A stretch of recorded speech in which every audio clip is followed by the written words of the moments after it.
আমার আজকে যে মডেলে অ্যাশ হেয়ার কালার করেছি সেটা করতে যে আমি অনেক টেনশানে ছিলাম, কারণ উনি আগে যে কালারটা করেছে সেটা দেখতেই পাচ্ছেন খুব আনইভেন টোন এবং এখানে কোনো কালার ডিপোজিট হয়নি।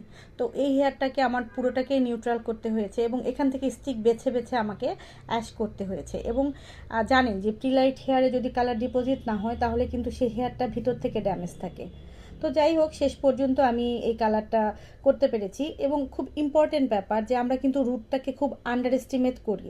আমরা অনেক সময় রুটটাকে নিউট্রাল না করেই কালারের ফিনিশিং রেজাল্ট দিয়ে দিই। তো এতে কি হয়, রুটটা অনেক ওয়ার্ম থাকে আর এর ফলে কি হয়, রেজাল্টটা অবশ্যই দেখতে ভালো লাগে না।